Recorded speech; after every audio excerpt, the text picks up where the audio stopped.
رب العالمین نے ان ابتدائی 5 آیتوں میں فرمایا اقرأ بسم ربک الذی خلق، اے انسانیت کے باشندوں سنو، اس رب کے نام سے پڑھو جس نے تم تمام لوگوں کو پیدا کیا۔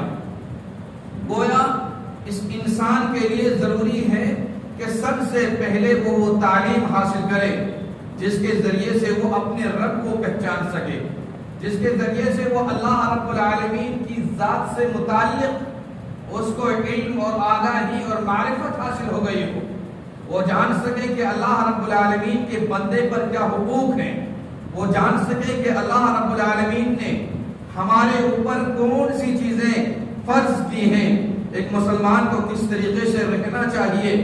سب سے پہلے وہ تعلیم جو جس کے ذریعے سے رب کی معرفت حاصل ہوتی ہو۔ پھر اللہ رب العالمین نے فرمایا خلق الانسان من علق، اس رب کے نام سے پڑھیے جس نے انسان کو خون کے جمے ہوئے لوتھڑے سے پیدا کیا۔ دیکھیے سب سے پہلے رب کے نام سے معلوم یہ ہوا کہ انسان کو سب سے پہلے دینی تعلیم حاصل کرنی چاہیے۔ آپ اپنے بچوں کو مسجد میں، آپ اپنے بچوں کو مدرسے میں دینی تعلیم حاصل کرنے کے لیے بھیجیں۔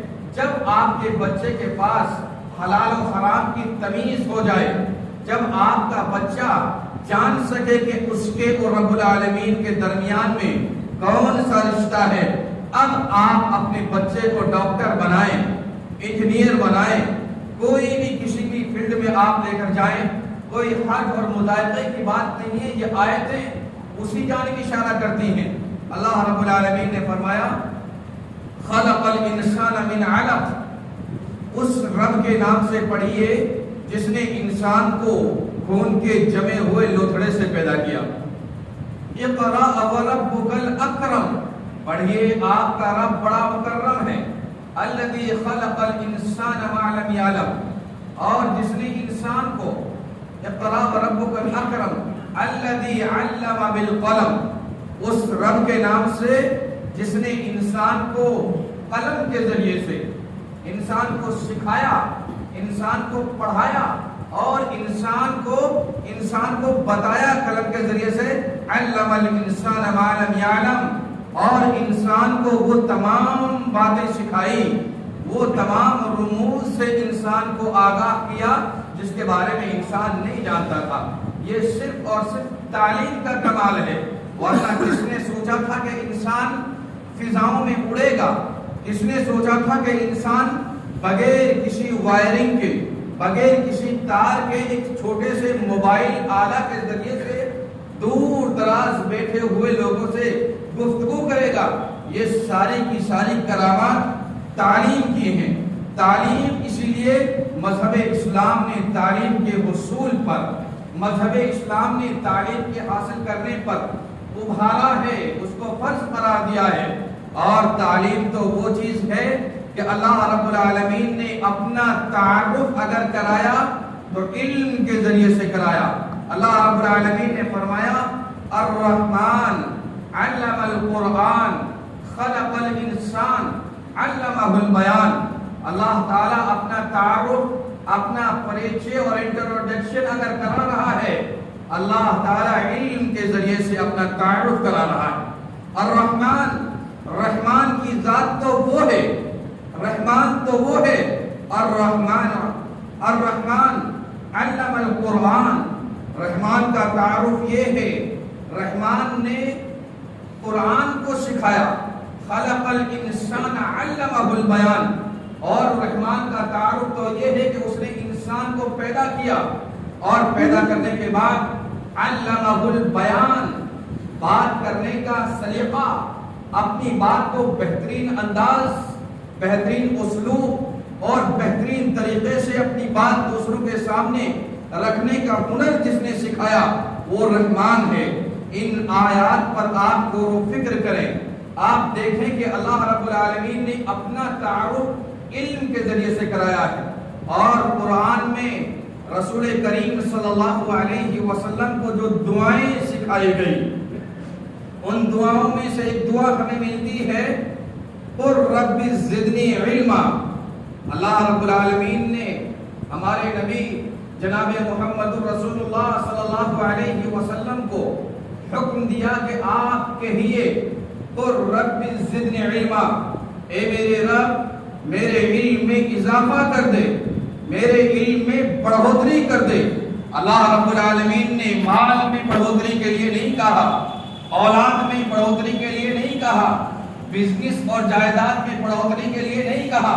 اگر اللہ رب العالمین نے دعا مانگنے کا حکم دیا اپنے پیارے نبی جناب محمد رسول اللہ صلی اللہ علیہ وسلم کو، تو حکم دیا گیا کہ قل رب زدنی علما، آپ کہیے کہ میرے علم میں اضافہ کر دے، میرے علم میں بڑھوتری کر دے، میرے علم میں اضافہ کر دے۔ اور آپ دیکھیں کہ محدثین نے اپنی کتابوں کے اندر، چاہے وہ امام بخاری ہوں یا امام مسلم، امام ترمذی، امام ابن ماجہ یا دوسرے ائمہ ہوں جنہوں نے اپنی حدیث کی کتابیں لکھی، ان کتابوں کا آغاز اکثر و بیشتر نے ان کتابوں کی شروعات اور باقاعدہ اپنی کتاب کے اندر کتاب العلم کے نام سے علم کا ایک چیپٹر قائم کیا ہے، علم کا ایک باب باندھا ہے، اور اس میں وہ تمام حدیثیں جمع کی ہیں جو علم کی فضیلت کو بیان کرتی ہیں، جو علم کے مقام و مرتبہ کو بیان کرتی ہیں، اور جو یہ بتاتی ہیں کہ علم جن لوگوں کے پاس علم ہے ان کا درجہ عام انسانوں کے جیسا نہیں ہے، بلکہ ان کا مقام و مرتبہ اللہ رب العالمین نے بہت ہی بلند بنایا ہے۔ اور امام بخاری رحمۃ اللہ علیہ نے جن کی کتاب پوری دنیا کے اندر اللہ رب العالمین کے کلام قرآن کے بعد سب سے اتھینٹک، سب سے معتبر اور سب سے صحیح اگر کوئی کتاب ہے تو وہ صحیح بخاری ہے۔ امام بخاری رحمۃ اللہ علیہ نے اپنی کتاب کے اندر کتاب الوحی اور کتاب الایمان کے بعد سب سے پہلا چیپٹر، سب سے پہلا باب جو باندھا ہے وہ کتاب العلم کا ہے۔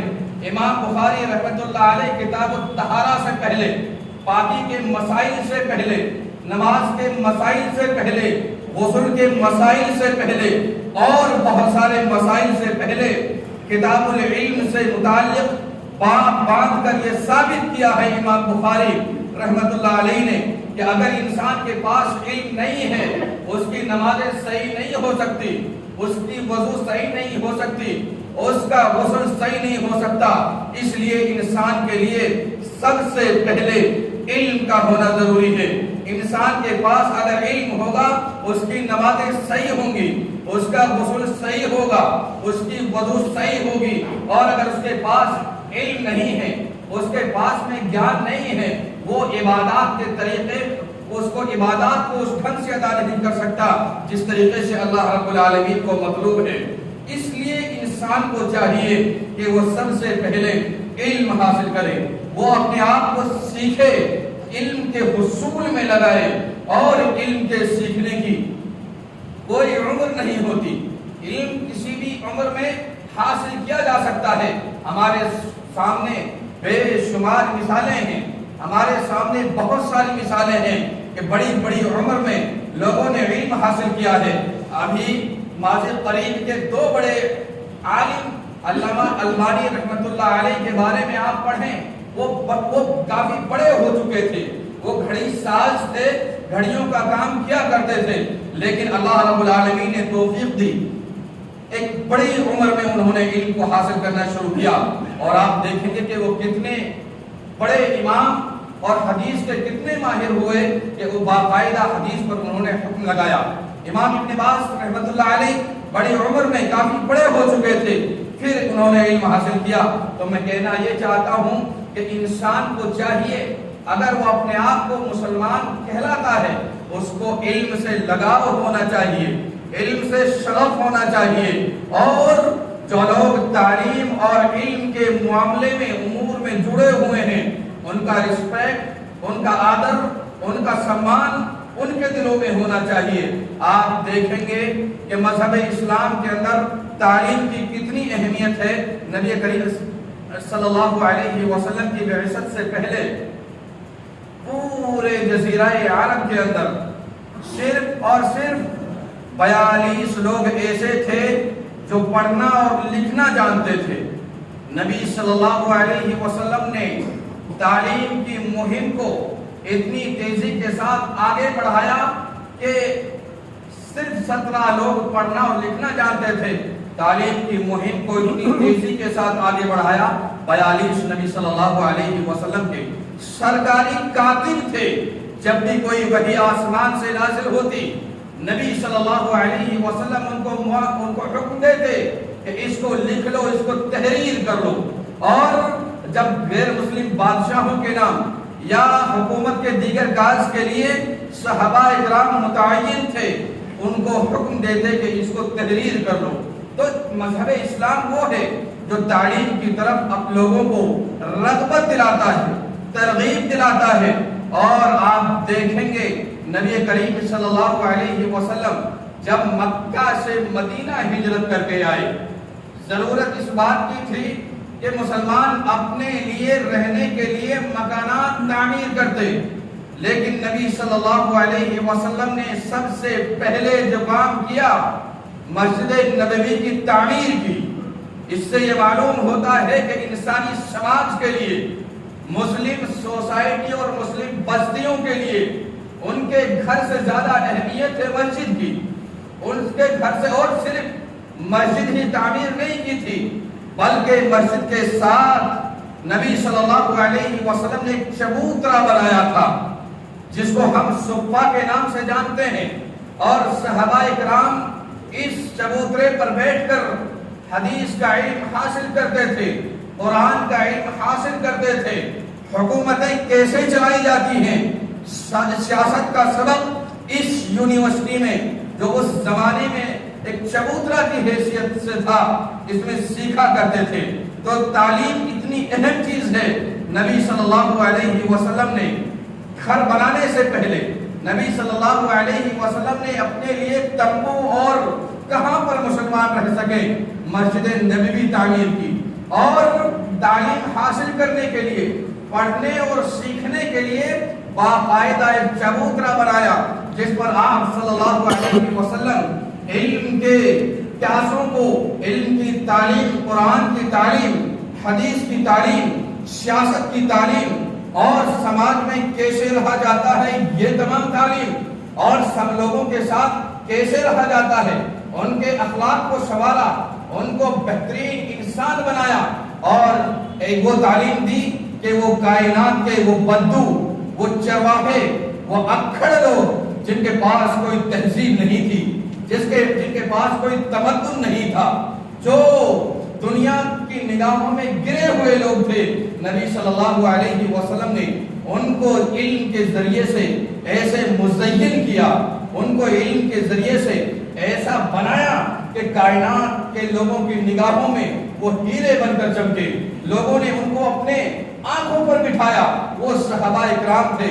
اور اگر تعلیم کا اندازہ لگانا ہو تو آپ لگائیے، جنگ بدر ہوتا ہے، جنگ بدر میں مسلمان نکلتے ہیں، مسلمان کمزور ہیں، ہتھیار نہیں ہیں، ساز و سامان نہیں ہیں، سواریاں نہیں ہیں، اور لڑنے کے لیے ان کے پاس ہتھیار نہیں ہیں۔ مسلمانوں کا اللہ رب العالمین پر اعتماد تھا، توکل تھا، جذبہ اور ایمان جوش مار رہا تھا۔ اس جوش میں، اس جذبے میں، اس توکل علی اللہ کی بنیاد پر اللہ رب العالمین مسلمانوں کو فتح دیتا ہے۔ جنگ بدر میں قیدیوں کو، کفار کو قیدی بنا کر لایا جاتا ہے۔ نبی صلی اللہ علیہ وسلم بیٹھتے ہیں، صحابہ سے مشورہ کرتے ہیں اور کہتے ہیں کہ ان قیدیوں کے ساتھ کیا رویہ اختیار کیا جائے، کیا سلوک کیا جائے۔ کچھ لوگ مشورہ دیتے ہیں اللہ کے رسول صلی اللہ علیہ وسلم ہمیں اجازت دیجئے، ان دشمنوں کی گردن ہوگی اور ہماری تلوار ہوگی، ہم ان کی گردن کاٹ دیں گے۔ کوئی مشورہ دیتا ہے اللہ کے رسول صلی اللہ علیہ وسلم ہم مسلمان ہیں، ہم کمزور ہیں، ہمارے پاس سواریاں نہیں ہیں، ہمارے پاس ہتھیار نہیں ہیں، ہم بھوکے ہیں، کھانے کے لیے ہمارے پاس غذا کے اسباب نہیں ہیں، ہم انتہائی مالی اعتبار سے کمزور ہیں، لہذا ان قیدیوں سے کچھ روپے پیسے لے کر ان سے ہم فدیہ لے لیتے ہیں اور فدیہ لے کر ان کو چھوڑ دیں گے. جو ان کے ذریعے سے جو پیسہ آئے گا ہم ہتھیار خریدیں گے, ہم سامان خریدیں گے, ہم سواریاں خریدیں گے, ہم گھوڑے اور اونٹنیاں خریدیں گے اور پھر ان کے خلاف مضبوط ہو کر لڑیں گے. ان کے خلاف ہمارے پاس ساز و سامان ہوگا, ہمارے پاس ہتھیار ہوگا. اگلی جنگ میں ہم بہادری کے ساتھ لڑیں گے. وہیں کچھ فہم و فراست کے مالک انسان, وہیں کچھ عقل مند لوگ موجود تھے, حضرت ابو بکر صدیق رضی اللہ تعالیٰ عنہ جیسے فہم و فراست کے مالک انسان مشورہ دیتے ہیں کہ اللہ کے رسول صلی اللہ علیہ وسلم اصل طاقت روپے کی طاقت نہیں ہے, ہتھیار کی طاقت نہیں ہے, مال و دولت کی طاقت نہیں ہے. اگر کوئی طاقت ہے تو وہ علم کی طاقت ہے, وہ تعلیم کی طاقت ہے. لہذا ان میں کے جو لوگ پڑھنا اور لکھنا جانتے ہیں آپ ان سے کہیے کہ وہ ہمارے 10 لوگوں کو پڑھنا اور لکھنا سکھا دیں, ہم ان کو آزاد کر دیں گے. اللہ کے رسول صلی اللہ علیہ وسلم کو یہ مشورہ پسند آیا. انہوں نے پڑھنا اور لکھنا سکھایا اور ان کو بغیر کوئی روپے پیسے لیے ہوئے ان کو رہا کر دیا گیا. یہ ہے تعلیم کی اہمیت. چونکہ اگر آپ کے پاس تعلیم ہوگی تو آپ ترقی کریں گے. تعلیم ترقی کا زینہ ہے. بغیر ترقی کے, بغیر تعلیم کے کوئی بھی قوم ترقی نہیں کر سکتی. مجھے افسوس ہوتا ہے اپنی قوم کی حالت پر کہ وہ قوم جس کی شروعات لفظ اقرا سے ہوتی ہے, وہ قوم جس کی شروعات پڑھنے سے ہوتی ہے, آج تعلیم کے میدان میں اتنی پیچھے ہے, اتنی پچھڑ گئی ہے کہ تعلیم کے میدان میں وہ سب سے پچھلی صف میں کھڑی ہوئی نظر آتی ہے. اور یاد رکھیے گا, جو قوم علم اور ہنر کے میدان میں پچھڑ جایا کرتی ہے وہ قوم کبھی ترقی نہیں کرتی. اس قوم کے نوجوان جن کے پاس تعلیم نہیں ہوتی, جن کے پاس ہنر نہیں ہوتا, اس قوم کے نوجوان بگڑ جایا کرتے ہیں. اس قوم کے نوجوان لٹیرے بن جاتے ہیں, جوا کے, شراب کے, نشے کے اور اسی طریقے سے لوٹ اور کھسوٹ کے اور موبائلوں پر واہیات قسم کی سائٹ دیکھنے کے اور نہ جانے کون کون سی برائیاں اور کون کون سی خرابیاں ان کے اندر آ جاتی ہیں وہ آپ بخوبی جانتے ہیں. اس لیے اپنی قوم کو تعلیم دلائیے, اپنے بچوں کو تعلیم دلائیے. لیکن افسوس چونکہ تعلیم کے ذریعے سے آج ہمارا نوجوان مغرب کو للچائی ہوئی نظروں سے دیکھتا ہے. ان کی تہذیب کی, ان کے کلچر کی, ان کے رہن اور سہن اور طور طریقوں کی, اپنے چلنے میں, اپنے اٹھنے میں, اپنے بیٹھنے میں, اپنے معاملات میں, اپنے لباس میں, اپنے کردار میں, اپنے ہیئر اسٹائل میں ان کی نقل کرنے کی کوششیں کرتا ہے. کیوں؟ اس لیے کہ وہ مہذب قومیں ہیں, وہ ترقی یافتہ قومیں ہیں. اور ترقی یافتہ ایسے نہیں بن گئی بلکہ انہوں نے تعلیم حاصل کی. مجھے یاد آتا ہے میں نے پڑھا کہ مغرب کے یورپ کے کسی حکومت کے ذمہ دار سے سوال کیا گیا کہ آپ لوگ اتنے ترقی کر چکے ہیں, اس ترقی کا راز کیا ہے؟ جواب تعلیم. پھر یہی سوال کیا گیا, جواب دیا کہ ہم لوگ تعلیم میں آگے بڑھے. پھر یہی سوال دہرایا گیا, جواب دیا کہ تعلیم کی وجہ سے ہم نے ترقی کی. لوگوں, مسلمانوں, اگر آپ بھی ترقی کرنا چاہتے ہیں, اگر آپ بھی آگے بڑھنا چاہتے ہیں, تعلیم کے میدان میں آپ کو آگے آنا ہوگا, چاہے وہ دینی تعلیم ہو یا دنیاوی تعلیم ہو. لیکن آج کا مسلمان تعلیم سے اس کا کوئی لگاؤ نہیں ہے, تعلیم سے اس کا کوئی رشتہ نہیں ہے. اور افسوس تو یہ ہے کہ تعلیم کو وہ اہمیت نہیں دیتا, اور خاص طور سے دینی تعلیم کے لیے اگر مسلمانوں کی غربت کا اندازہ لگانا ہو, مسلمانوں کے بارے میں آپ جاننا چاہتے ہیں کہ مسلمان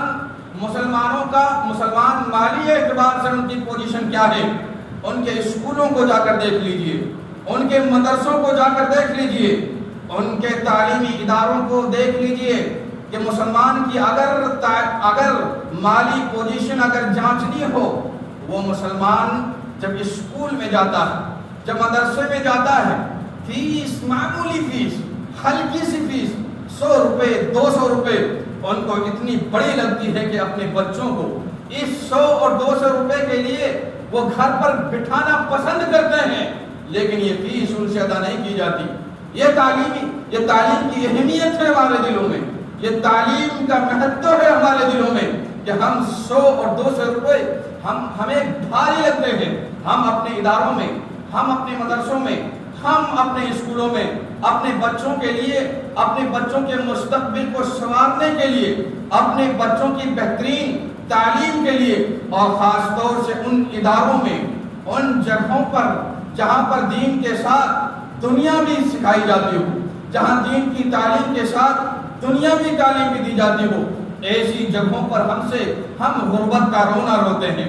ہم سے 100-200 روپے کی فیس ادا نہیں ہوتی، اور اگر مسلمانوں کا مال اور ان کی دولت، ان کی شہرت کا آپ کو اندازہ لگانا ہو، غربت کا ان کے اداروں سے آپ ناپ سکتے ہیں، اور ان کی مالداری کا اندازہ لگانا ہو، ان کے شادی حالوں کو دیکھ لیجئے، ان کے شادی کے کھانوں کو دیکھ لیجئے، ان کے مکانات کو دیکھ لیجئے۔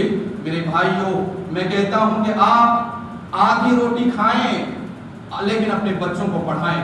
ان مکانات میں ماربل لگا لینے سے، ان جو ہے کہ بیاہ اور شادیوں میں بڑی بڑی دولت خرچ کر دینے سے، ان پٹاخوں پر بڑی بڑی دولت خرچ کرنے سے، جتنا ایک لڑکے کی، جتنا ایک طالب علم کی سال بھر کی فیس نہیں ہوتی، اس سے زیادہ ہم بیاہ شادیوں کے موقع پر پٹاخے چھوڑ دیتے ہیں۔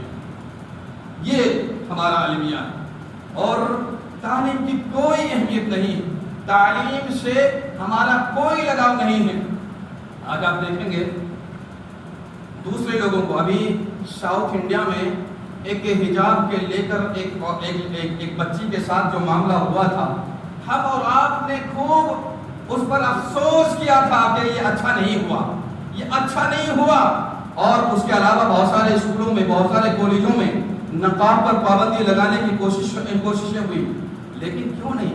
ہم افسوس تو کرتے ہیں، ہم قالین والے مکانوں میں قالین تو بچھا لیتے ہیں، ماربل تو بنا لیتے ہیں، اور اسی طریقے سے بیاہ اور شادی خانے، میرج ہال ہمارے یہاں مسلم سوسائٹیوں میں، مسلم محلوں میں مل جائیں گے، لیکن ان محلوں میں تعلیمی ادارے نہیں ملیں گے، ان محلوں میں اسکول اور کالج نہیں ملیں گے۔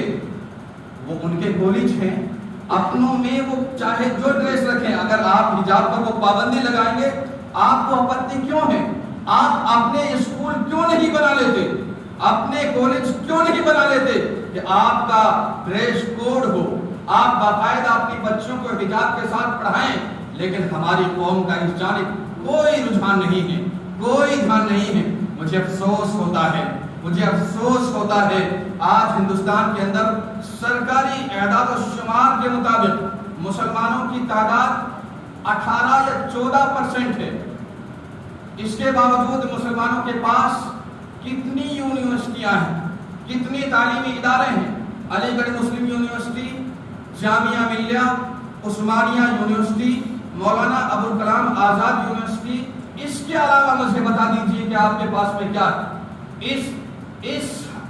اس نوحر میں مسلمانوں تمہاری تعداد 40% ہے، کیا آپ کا کوئی لڑکیوں کے، آپ کی بچیوں کے لیے کوئی اسکول ہے جس میں سیپریٹ ان کی تعلیم ہوتی ہو؟ کوئی کالج ہے جس میں ان کی تعلیم سیپریٹ اور پردے کے ساتھ میں ہو سکتی ہو؟ میں سمجھتا ہوں کہ نہیں ہوگا، کیونکہ ہر جگہ یہی المیہ ہے۔ آپ جینیوں کو دیکھیے، ہندوستان میں 2 یا کچھ % ہیں، کتنے ان کے کالج مل جائیں گے، کتنی ان کی یونیورسٹیاں مل جائیں گی۔ سکھوں کو آپ دیکھ لیجئے، ان کے پاس میں ان کے کتنی یونیورسٹیاں، کتنے تعلیمی ادارے، وہ اپنے اعتبار سے اپنی کتابوں کا، اپنی ڈریس کا انتخاب کرتے ہیں، اور لوگ ان کی باتوں کو سننے پر مجبور ہو جاتے ہیں۔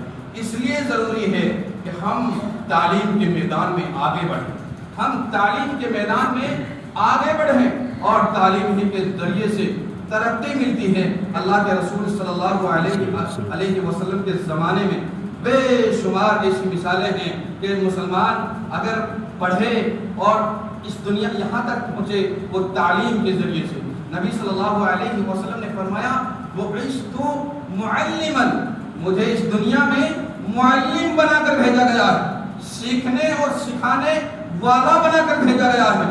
لیکن آج مسلمانوں کی پوزیشن، مسلمان آج سیکھنے اور سکھانے والا نہیں ہے، مسلمان آج کھانے اور کھلانے والا بن گیا ہے۔ مسلمانوں کی اگر دھیان ہے کھانوں پر دھیان ہے، بیاہ شادیوں پر دھیان ہے، اچھے اچھے پکوان پر دھیان ہے، جہیز پر دھیان ہے، لیکن اگر دھیان نہیں ہے تو تعلیم پر دھیان نہیں۔ اللہ رب العالمین نے فرمایا کہ وَمَن يُؤْتِ الْحِكْمَةَ مَن يَشَاءُ وَمَن يُؤْتِ الْحِكْمَةَ فَقَدْ أُوتِيَ خَيْرًا كَثِيرًا۔ اللہ رب العالمین جس کو چاہتا ہے حکمت دیتا ہے، علم دیتا ہے، اور جس کو اللہ رب العالمین علم دے دیتا ہے اللہ تعالیٰ اس کے ساتھ خیر کا ارادہ کرتا ہے، بھلائی کا ارادہ کرتا ہے۔ ایک مرتبہ کا ذکر ہے، حضرت ابو ہریرہ رضی اللہ تعالیٰ عنہ بازار میں گئے اور لوگوں سے کہا کہ لوگوں تم یہاں بیٹھے ہو، مسجد میں اللہ کے رسول صلی اللہ علیہ وسلم کی میراث تقسیم ہو رہی ہے، آپ کی جائیداد بانٹی جا رہی ہے۔ چنانچہ لوگ آئے، مسجد میں دیکھا، لوگوں نے سوچا کہ شاید کہ ریال، دینار اور درہم بانٹے جا رہے ہوں گے، گئے اور کہا کہ ابو ہریرہ تم تو کہہ رہے تھے کہ مسجد میں نبی صلی اللہ علیہ وسلم کی میراث تقسیم ہو رہی، کہاں وہاں تو کچھ بھی نہیں ہے۔ حضرت ابو ہریرہ نے کہا کہ کیا وہاں پر کچھ لوگ نہیں تھے جو دین کی، جو قرآن کی، جو سنت کی تعلیم دے رہے، سیکھنے اور سکھانے والے لوگ موجود تھے؟ کہا ہاں وہ تو ہیں۔ تو کہا یہی تو میرے نبی کی میراث ہے، یہی تو میرے نبی کی وراثت اور جائیداد ہے جو ہمارے درمیان، جو امت کے درمیان چھوڑ کر گئے ہیں، یہ ہماری میراث ہے۔ تعلیم اور علم ہماری میراث ہے، ہمیں اس کو حاصل کرنے کے لیے کوششیں کرنا چاہیے۔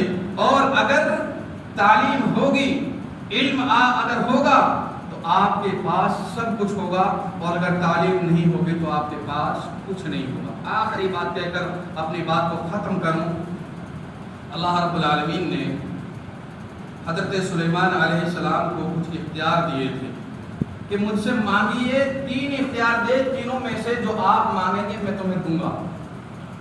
پہلی چیز حضرت سلیمان علیہ السلام کو کہا گیا کہ آپ مجھ سے دولت کا سوال کیجئے، میں دولت تمہارے لیے دوں گا۔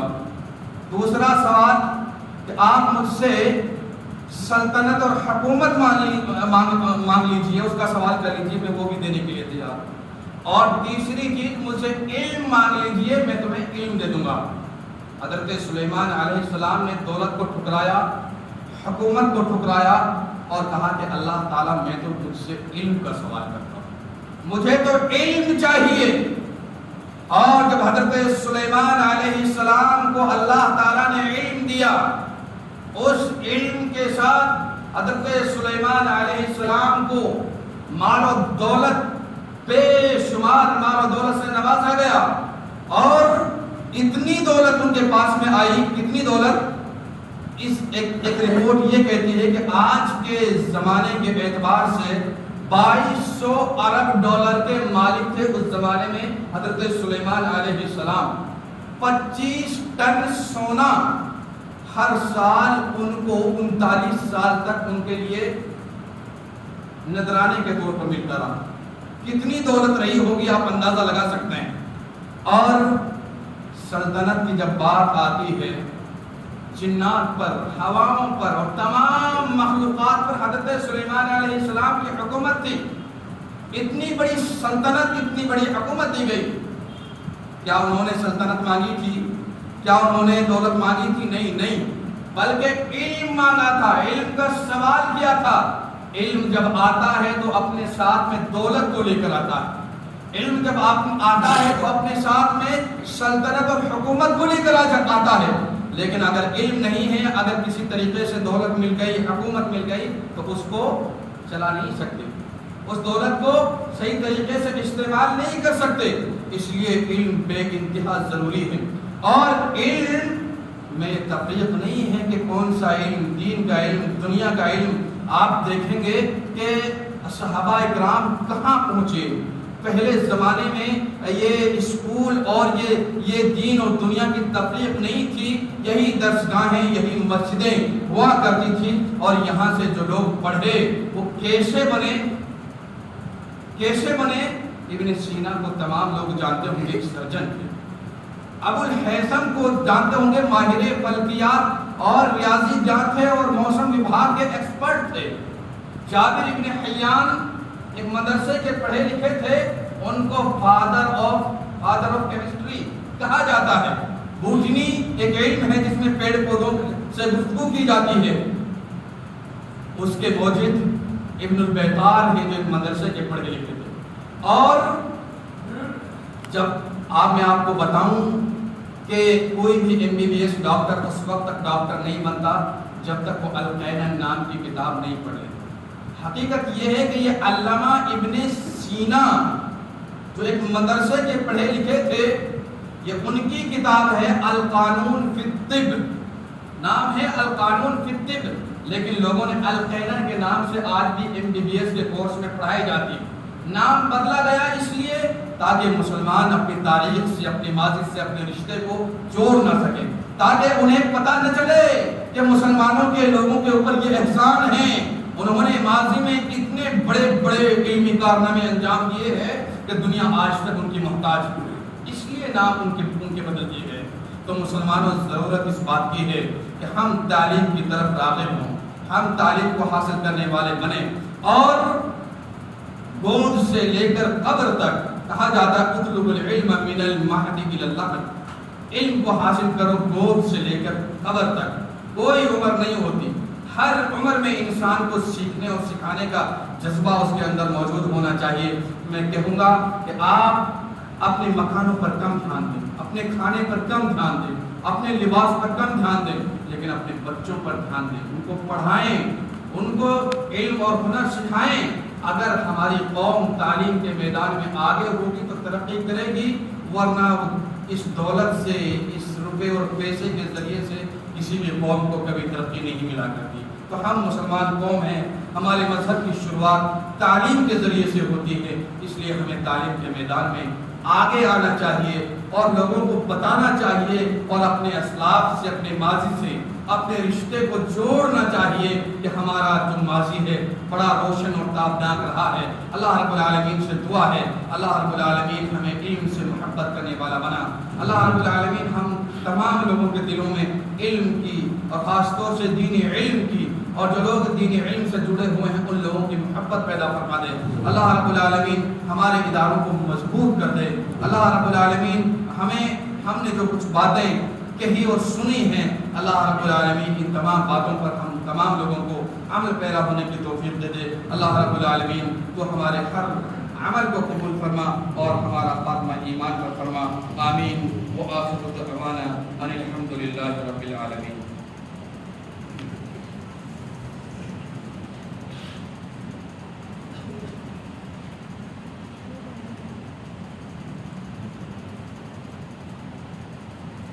إن الحمد لله نحمده ونستعينه ونستغفره ونعوذ بالله من شرور أنفسنا ومن سيئات أعمالنا، من يهده الله فلا مضل له ومن يضلل فلا هادي له، وأشهد أن لا إله إلا الله وأشهد أن محمدا عبده ورسوله۔